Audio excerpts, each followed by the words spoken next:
আসসালামু আলাইকুম। আমি আমার শাশুড়ি মা এবং শ্বশুর পাপা ৩ জন মিলে বানিয়েছি হাতে কাটা সেমাই। এটি খেতে অনেক মজা বাট বানাতে অনেক কষ্ট। আপনারা দেখতে পাচ্ছেন আমি চিকন করে লম্বা করে বেলছি। This is my first experience in my life because আমি কখনো এর আগে এই সেমাই পিঠা বানিয়েছি, যেটা আমাকে আমার শাশুড়ি মা শিখিয়েছেন এবং তিনি দেখতে পাচ্ছেন চিকন করে কাটছেন। আমার শ্বশুর পাপা নারকেল কুড়াচ্ছে। অ্যাকচুয়ালি শ্বশুর শাশুড়ি মিলে পিঠা বানানো একটা অন্যরকম experience. Just I feel blessed.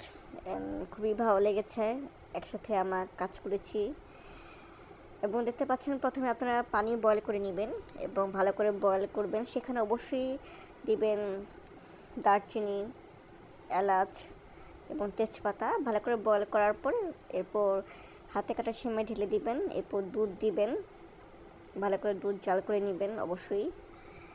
এরপর চিনি দিবেন, চিনি অবশ্যই স্বাদ মতন দিবেন, যতটা মিষ্টি খেতে পারবেন ঠিক ততটাই দিবেন। ভালো করে নেড়ে এখন এটার সাথে অ্যাড করবেন গুড়। শীতকালে পিঠা, গুড় অবশ্যই একটা মজাদার খাবার। এখন প্লেটে পরিবেশন করবেন। হয়ে গেল হাতে কাটা সেমাই। ভালো থাকবেন। আসসালামু আলাইকুম।